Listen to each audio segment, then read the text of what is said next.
What's going on, Code listeners? Dr. Andrew Fix back for another episode here on the Code. And really appreciate you guys tuning in to listen to this conversation. I've joked about this before, but we're doing another podcast from the Pathfinder today. Have about a 30-minute drive to the office, so we're trying to make good use of it and get this episode in. Not that I typically recommend multitasking, but if you're watching this on the video on YouTube, of course, I won't be looking at the camera much on this episode at all unless we're stopped at a stoplight or something. But let's just jump right into it. Today, what we're going to talk about is having the courage to ask for help. And that's not going to be comfortable for everyone when we talk through this, or when you think about doing that yourself, when you think about asking somebody else for help. That might be a friend, that might be a family member, a colleague. It might be somebody that you don't even know. It could be your boss. It could be a community of people that you're reaching out to, looking for support, looking for guidance. And that makes a lot of us feel uncomfortable. Many of us, myself included, we want to feel like we have the skills, the knowledge, the confidence, all of the things, all of the words you can think of to do the things that we're trying to do by ourselves, to reach the mountaintop by ourselves, to get to the outcome we are hoping to get to by ourselves. And I just had a conversation, literally just hung up the phone with my dad, not more than a few minutes ago. And that's what I was doing. I was asking for his help. We're dealing with an appliance issue at our house. Our refrigerator is not cooling to the temperature that we need it to, causing food to not last as long, things not to be cold enough. We have the setting as low as it goes, and I'm going to be pulling the refrigerator out, making sure stuff's not clogged up on the back, dust and fuzz and cat hair and whatnot. Anyways, what I was doing though was I was asking his help in case I do those things and it still doesn't get to the outcome we're looking for. What if I pull the fridge out, I clean everything off, I make sure there's no airflow issues, and it's still not enough? Then what? What's the next step? Because I know that part, but I don't know the next steps, and I want to try to avoid hiring someone if we don't have to take care of this relatively, hopefully minor issue. Unfortunately, not all issues are minor, right? Sometimes we are dealing with big challenges. Sometimes we're dealing with big problems. That might be you are a new parent. You're going through some struggles with your child. Maybe they're going through some sleep regressions, or they're going through some feeding and eating complications, and you're just struggling and you can't figure out a way through it. You can't figure out how to get past this challenge that you're dealing with. And it's making you angry, frustrated, depressed, whatever the word is that you want to use. So you reach out to some other parents. There's many people that have gone through the things that each of us are going through. And what we should do is have the courage to ask them for help. Now, if that person is a really good teacher or a really good instructor, depending on the situation, of course, they may, when you reach out to them to ask for guidance or ask for help, they may sort of flip the situation around. They may ask you what you think a good solution would be. And sometimes that can feel frustrating, but that's exactly what they should do. They get you, or they get me, if I'm the one asking for help, to think about what the answer is, to think about what a great next step might be, to come up with the solution ourselves. Wait till we get past this loud truck here. Okay. To get to the solution ourselves, even though they might have a great answer, it's not always what's in our best interest for them just to give us the answer, because then we don't learn as much in the process, right? We will learn more by figuring out the answer ourselves and having them there as a guide, as opposed to them just giving the answer and us not having to really put any effort forward at all. So let's talk about another couple examples of like asking for help. Say you are not in the physical shape that you want to be. I was just listening to another podcast that was really sharing a lot of data, hammering home the importance of exercising daily for health and longevity. And on this podcast, the gentleman that was being interviewed, he was talking about the definition of health and fitness And I really liked the way that he described it. He basically was saying the definition of health and fitness is you being able to do and tolerate more before your system begins to break down. And that could be physically, like muscles and tendons and joints and bones and things. That could be physiologically with your heart, your lungs, all the different systems in our body.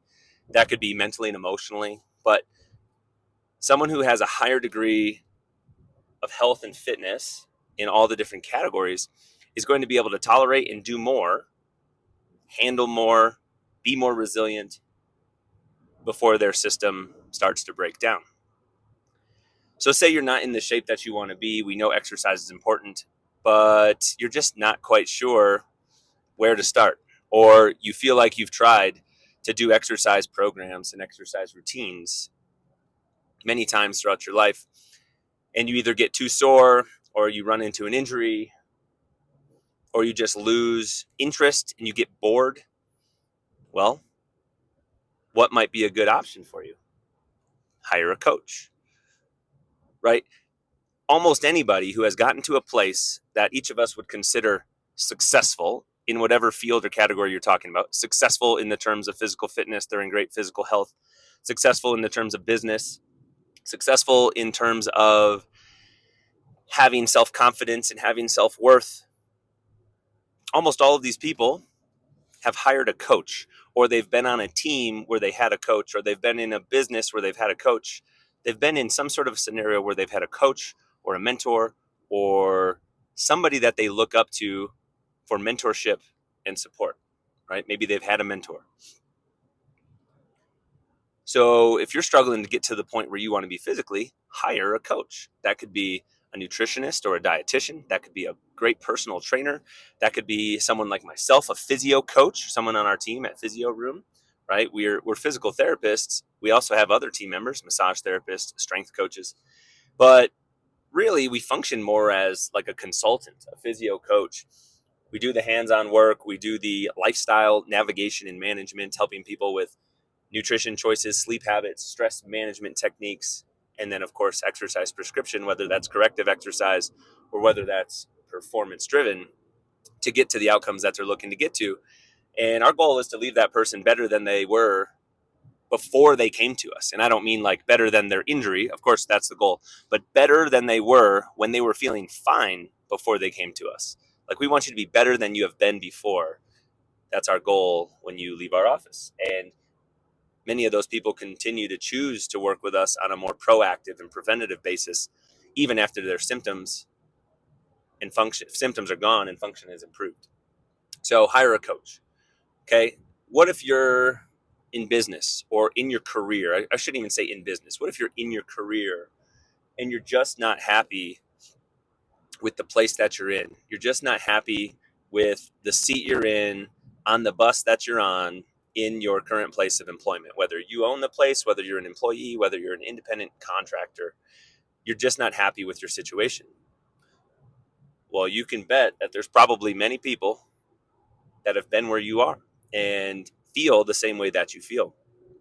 It might be time to hire some sort of a mentor, some sort of a life coach or a career development coach or something of that nature, because there's probably somebody who can be a great resource for you, to mentor you, to guide you, to ask you the right questions and point you in the right direction, to help you change your circumstance, to help you change your situation, so that you wake up every day feeling refreshed and feeling motivated to go do the thing that you're signed up and that you've agreed to do.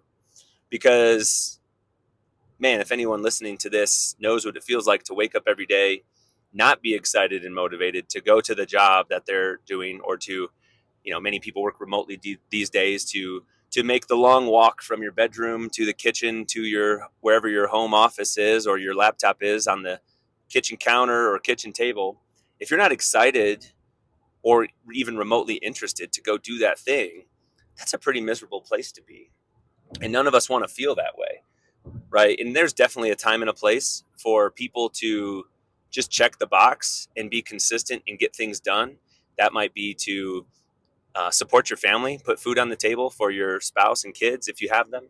put food on the table for yourself, pay rent, pay your mortgage, etc. There's a time and a place where sometimes we just have to keep grinding and do the thing, even if it's not quite what we want to do. But hopefully, if you're in that situation, hopefully you are trying to build something or searching for a better alternative, right? If you're unhappy with your situation, hopefully you're doing something to try and change it. And if you're stuck, you're unsure where to go, you don't know what steps to take, that's when it's time to seek out some mentorship. I just saw another person that I know, a friend of ours here in the Denver area, who posted something like this on her social media page the other day. She's a business owner. She runs a gym and she's got 2 kids. And, life is hard. You're a business owner. Your gyms are not easy to run, right? There's a lot of turnover of clients and whatnot. You're constantly trying to program and keep the place clean and keep the members that are coming there happy. And then she's got 2 young kids, right? She's got a spouse who also is a business owner. Anyways, she posted something like this, having the courage to ask for help, seeking out a mentor, somebody who has been through the same situation as her, or who's going through a similar situation, who has found good ways to navigate the challenges and the pitfalls that they're going through. And she was specifically seeking out another female that has done it, somebody that understands the challenges that come with being a mom, that come with trying to raise young kids, that comes with trying to be a woman business owner, which is not the majority of people out there, right? Female-owned businesses are the minority, and I mean, man, there's no question that the work landscape out there, the employment landscape out there in typical America makes it challenging for moms to continue to move up the ladder, to continue to move up the rungs, so to speak, because they're expected to take care of the kids. They're expected to take care of the family. And is that fair? No, not necessarily. But it's a culture shift that has been very gradually changing over a many, many, many years' time. I read this book not too long ago called The 80-80 Marriage, and that was kind of one of the things that they went through in there was kind of the societal norms of men and women, or the traditional heterosexual family dynamic where the man works, the woman stays home, takes care of the house, takes care of the kids. And years ago, that's how it was. And then more recently, things have been shifting to more of like a 50-50 type of split where in many families, the woman brings home much more income than the man, but she still ends up doing a lot more of the home care and whatnot. And then that book was proposing this new shift to something called the 80-80 marriage, where we get rid of the thoughts of like trying to do things 50-50, but instead each partner, man or woman, tries to put forth 80% of the effort towards the 100, right? And of course, the math doesn't work there. It's impossible. But that was kind of the point. It's like if you make additional effort and your partner makes additional effort more than what you're thinking you're expected to, of I'm doing 50% here, then you guys are going to wind up in a much better off place together. And of course, you can't have 160%, but if you shoot for 160 and you wind up with 95, I mean, that's a whole lot better than each of you shooting for 50-50 and winding up somewhere much lower than that. So, anyways, little tangent there. But that person posted on their social media seeking out a guide, a mentor, somebody who they could talk to, that they could share their struggles with, that they could get non-biased feedback, thoughts, and opinions from, to help them through some of the challenges that they're going for. And I was so impressed, and I just thought it was awesome to see that, because it is hard for people to ask for help. There's a lot of vulnerability that is required of you when you're going to ask for help. You have to share and be willing to put yourself out there and let other people know that you're going through some challenges, right? Because if you weren't dealing with anything hard, if you weren't struggling in some capacity, you probably wouldn't be asking for help in the first place. But that's okay. It's not bad, or it shouldn't feel embarrassing for someone to know that you're going through a challenge and that you ask for help. So my ask, or my challenge, I guess, to each of you is think of an area in your life where you're feeling stuck. Think of an area in your life where you have tried things for a long time. You've tried this method, you've tried that method. You have been just stuck on this hamster wheel. And now it's time to ask for help. It's time to find somebody who is where you want to be or has been where you want to be. And it's time to seek out some guidance or mentorship from them. It's time to be willing to make yourself a little bit vulnerable. It's time to be willing to put in a little bit of work that makes you feel uncomfortable to get to the place where you ultimately want to be. And it's not going to be easy, right? It's not going to be easy to ask for help. It's not going to be easy to get to the place that you want to go. But that's where a lot of the growth, that's where a lot of the positive mental benefit is going to come from, is from the journey to get there. It might not feel amazing or as good as you expected it to be when you get and you reach that outcome, whatever it is. You reach the weight you're trying to get to, you reach the job or employment position you're trying to get to. That might not feel like what you imagined it feeling like. But I would be willing to bet the journey or the growth that you go on personally throughout that course of time from where you are now to where you want to be, I bet you that's going to be extremely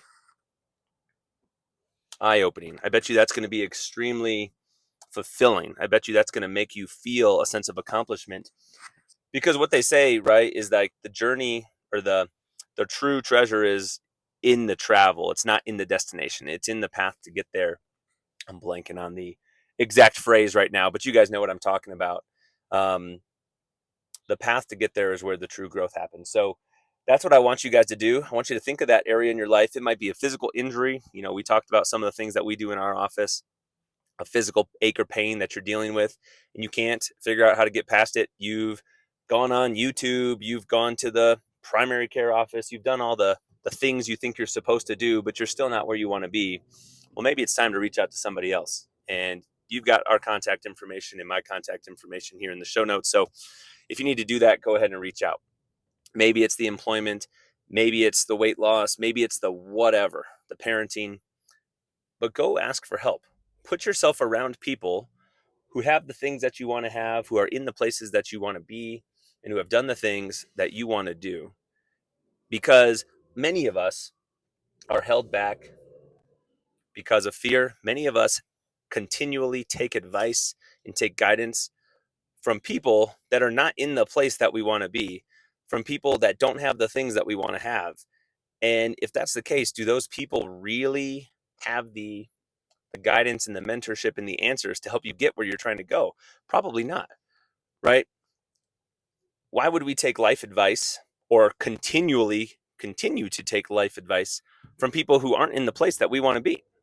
Right? It just kind of doesn't make sense. If you have a business coach, you probably want that person to be in a better place in business than you are. If you have a coach for fitness, you probably want that person to either A, be in a better place physically than you are, or B, have done the thing that you want to do, right?